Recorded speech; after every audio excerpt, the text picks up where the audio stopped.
Can you hear me? Yeah. So I pitched Leslie 2 stories, and the one that, she agreed for me to do either of them, and the one that I was going to do, I cried every fucking day since I started working on it this week, so I'm doing the other one. Yeah. Woo! All right, so I'm 10 years old. I live in Houston, Texas, in the Green Acres Mobile Home Park. It's the first day of 5th grade, and Mrs. Atkinson, who enunciates, unlike every other Texas teacher I have, says, "Class, you'll see on the wall 26 shoeboxes. Those are for you to create dioramas. I want you to create a diorama depicting what you want to be when you grow up. You have an hour." It was like Project Runway for 10-year-olds, right? And so I knew exactly what I was going to do. I ran over and I got like a kangaroo's shoebox. Remember those? Oh, yeah. Hid your money? Oh, yeah. And I tore into it. I tore the kangaroo off the back, and there were pre-sliced pieces of plastic, sort of cellophane, so we wouldn't like hurt ourselves with the serrated edges. And I grabbed one of those and I made a window. And then I got construction paper and I drew the outline on black construction paper of the Empire State Building. And I made that on the back of the office that I created.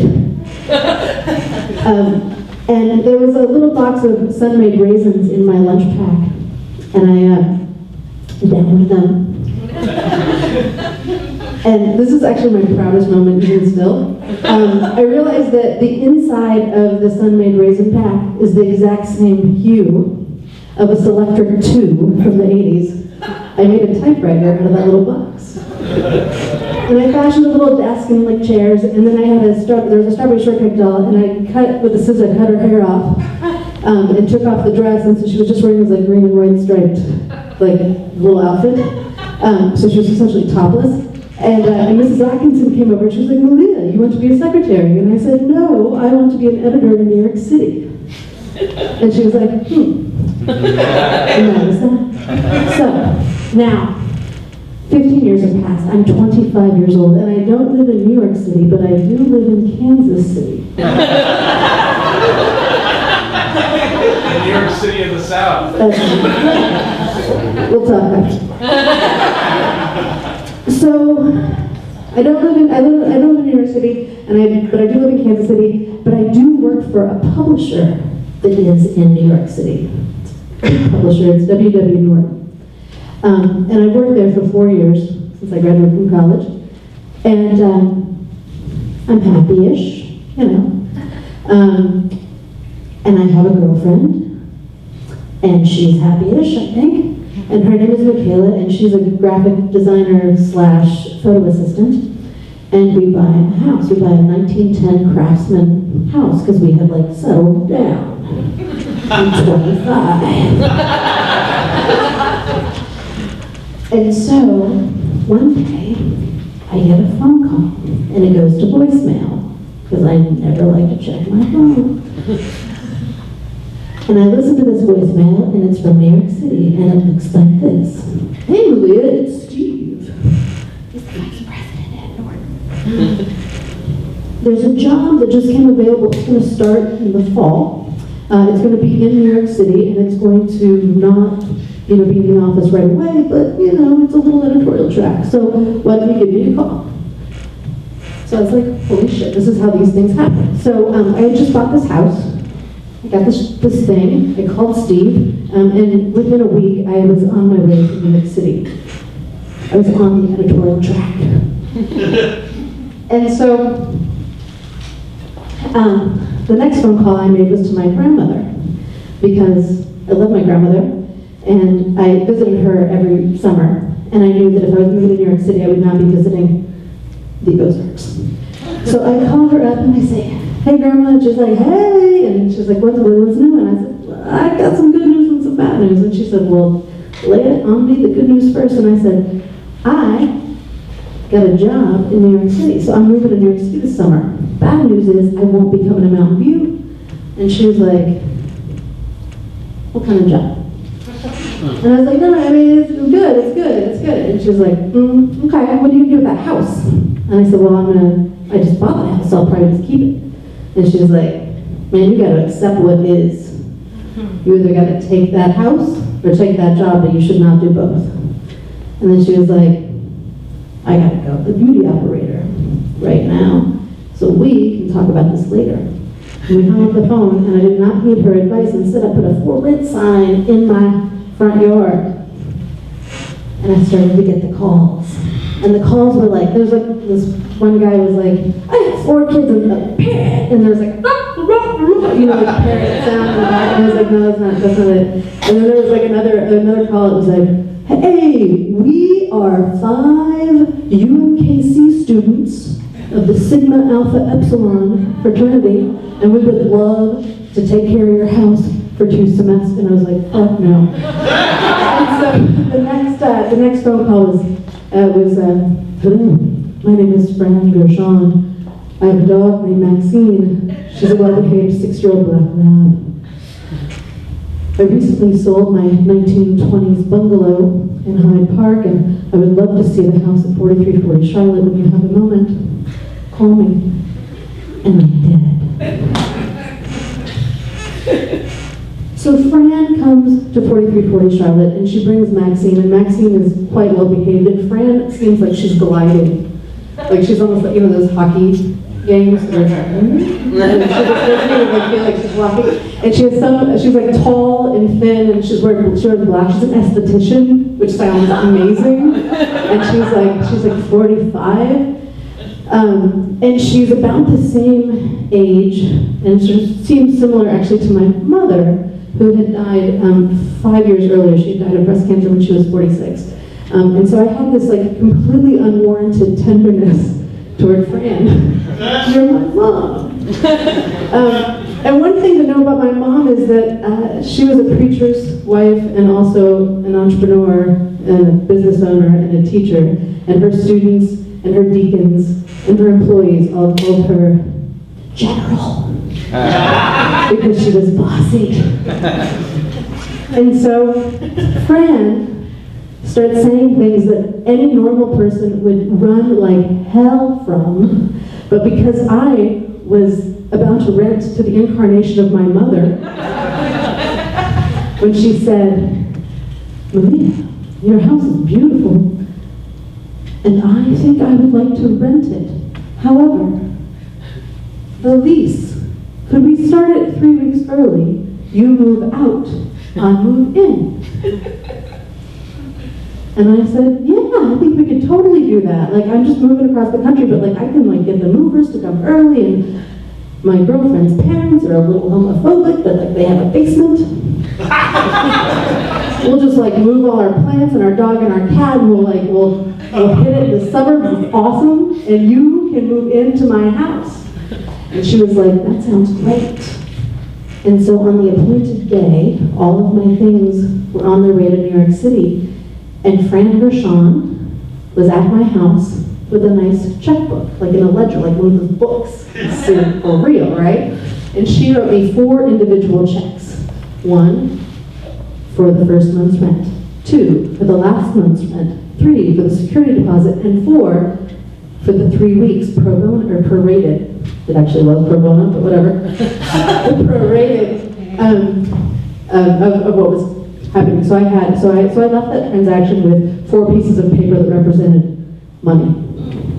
She left that transaction, or actually she stayed in that transaction with the keys to my home. And I got in the car and started driving 3 weeks later to New York City. So everything was going swimmingly. Like, I was like, can you believe we found a Fran Gershon? I mean, this woman, wow. Like, smooth sailing. My grandma has no idea. And so We had a hiccup in Illinois, just outside of St. Louis. We stopped and got gas, and my business debit card didn't work. It got declined. And I thought that was weird, but we kept going, and I just used a credit card. It was fine. And we drove Friday, Saturday, and Sunday. We sort of took our time, and we got to New York City. We got popped out of the Lincoln Tunnel. We were on the West Side Highway. We're going up, past the Empire State Building, past the West Side, the Upper West Side, past Harlem, past Washington Heights. It still goes. There's a place called Inwood. It is where the East River meets the Hudson River, and that is right where I have an apartment at 215th and Seaman. And so we drive around, and it's funny. So we drive around and around, and of course there's no parking because we're in New York. And finally I was like, we're just gonna double park. So she gets out of Michaela gets out of the car, and she takes a drugged cat, and I take a drugged dog, my little wheat terrier, and she takes a ficus tree, and she starts to unload the van, and this guy comes up to me, he's like, hey, Leora, what's up with grenadine? And I said, that is a very specific question that I have no idea the answer to. And he was like, what's wrong with the puppy? And I was like, we got him from Missouri. It's long drive. They hate the cats, dogs don't like each other. We just drugged them. And he was like, you're not Leora. He's like, shit, man, Leora is gonna freak out when she needs you. And I was like, I look forward to that. I can't wait to, great. And he's like, Missouri, and I was like, I know. And so he kept going, and so that was the beginning of many of these kinds of interactions. In the elevator, somebody would stop us, be like, Leora. Yeah, it happens all the time. I don't know. So it's Sunday. It's in July. The thing that's going to happen on Monday is two things. One, Michaela is going to go on a trip, and she's going to be gone until September. And I am going to start a new life, starting with opening a bank account with all of Frank's checks. So Michaela goes to LaGuardia and drops the van off. I walk to the Apple Bank because it's the New Yorkiest sounding bank in my neighborhood. And I walk in and I say, hi, I'd like to open a bank account, and I have my lease to prove my residency. I heard you guys need that. And I sit down, and they're very nice, and I fill out all this paperwork. And I give them 1, 2, 3, 4, 5 checks. And the 5th check is the one that I wrote with the money in my bank account. And he's processing all the paperwork, and it seems like it's going fine. But he gets up and he goes and talks to another teller, and that is never good. And he comes back and he says, I'm sorry, but all of these checks have bounced. And I said, even the one that I wrote? And he said, yeah, you should call your bank and probably call Fran. And so I walked out, and I got my landlord voice. I was like, oh, you must have had the wrong checkbook thing. Because all these checks, and you should call me because we should straighten this out. And then I called my bank, and the bank said, oh, your account has been $600 at a time has been taken out for weeks. And I said, but wait, I have my debit card. And they said, oh, we sent you another debit card with a separate PIN, like we do. It went to 4340 Charlotte. And that was the moment when I was like, New York is hard. And I started rolling quarters. Because we had now a mortgage and a New York City rent and one income, and I was 25, I did not make that much money. And it was bad. And so fast forward, I ended up evicting Fran, and I got an attorney, and I spent the last little money I had flying back to New York City and making them off, but we didn't have another tenant. And I got back to New York City on September 8th, 2001, at the same time that Michaela flew back to start looking for work. And we were in the park, and across the park we saw Leora and Grenadine and Leora's girlfriend, who looked like a mirror image of us. We looked like a lesbian couple with a Wheaton. And the dogs start kind of pulling toward each other, and we point, and we start walking toward each other, and Leora and Meredith became our first friends in New York City, and that night they invited us to their house, and we told them the story of Fran Gershon and how we got here, and I told them the story of my diorama, and they said, what next? And I said, the thing that I'm most sad about is that I won't be visiting my grandmother for Thanksgiving. There's no way that we can afford it. And she said, well, why don't you come to my parents' house? It's no big deal having 2 more people, they would love it. And I said, but you just met us. And they said, well, Thanksgiving is 3 months away, we'll get to know each other, I'll give you the address then. So 3 months happened, and we did get to know them, and it turns out, I asked them how they knew each other. They had gone to Juilliard. They were both opera singers. They were closeted opera singers at Juilliard. They found each other, fell in love, graduated, and then started a business where they were caterers who sang opera. For like bar mitzvahs and stuff, and they changed the words. It was brilliant. And they lived around the corner from us. So anyway, so we got to know them, and they did in fact give me a Post-it note in November and invited us to their house. And so I find myself on Thanksgiving Day, not in the Ozarks, not visiting my grandmother, but instead on the Upper West Side, near Central Park West, in front of this gorgeous brownstone, and there's no number. It's just like the address. There's no like apartment number, which I think is weird. And so I knock on the door, unsure, and this woman opens the door, and she's so happy. And she's wearing an apron, and she's got this big smile and red lipstick, and she says, welcome, you must be Leora's friends. And I say, we are. This is Michaela, and I'm MELEA, and here's a bottle of wine.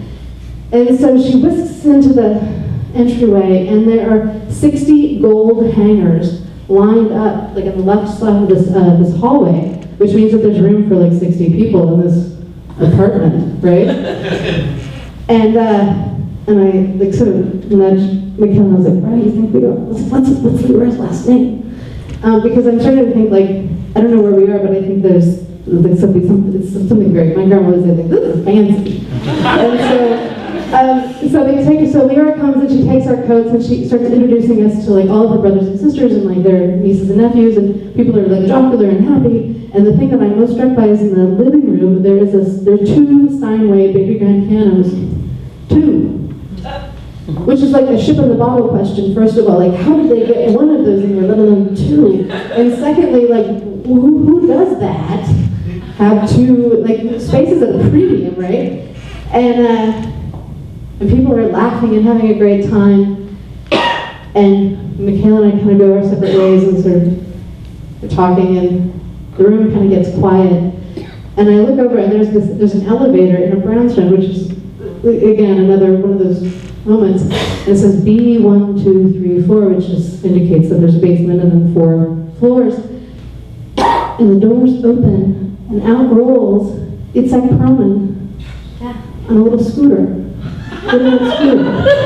Like a famous world-class violinist.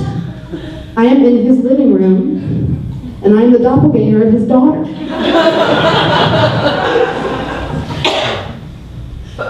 And I have so much gratitude because my life feels fairly shitty otherwise, even though all my dreams are coming true, right? And we have a lovely time, and we all eat. There's too many people to actually eat at a big table, so we just kind of eat on our laps. And at some point in the evening, we're all in the basement, which is their kitchen, which I found strange, but whatever, I guess that's the thing. And Itzhak Perlman is like eating a turkey neck with so much vigor and like just lust over a big sink. And that was sort of, I was like, well, you can't top that. So like, so it was like 11:30, we left. And so we get out. I go to the bathroom, and I'm just sort of amazed. And there's a big basket of like little towels. They're not towels. They're made of paper. Like you were meant to throw them away, but they're beautiful. And they're folded, and they have this like gold P on them in very like beautiful cursive. And so I washed my hands and I wiped my hands on my pants. And then the paper napkin that I would have used and thrown away, I took. And I pocketed it, and I grabbed my coat and thanked Leora and thanked my host and walked out. And Michaela also came out, and I said, well, that was epic. And she agreed, and I said, I took something. I don't feel bad about it because it was intended to be thrown away, but I did take a token. And she said, oh, I did too. We both pulled out the exact same cloth napkin, or paper napkin, and we made a diorama for my grandmother. So we framed both of them and sent it to her, and it was hanging in her bathroom until the day she died.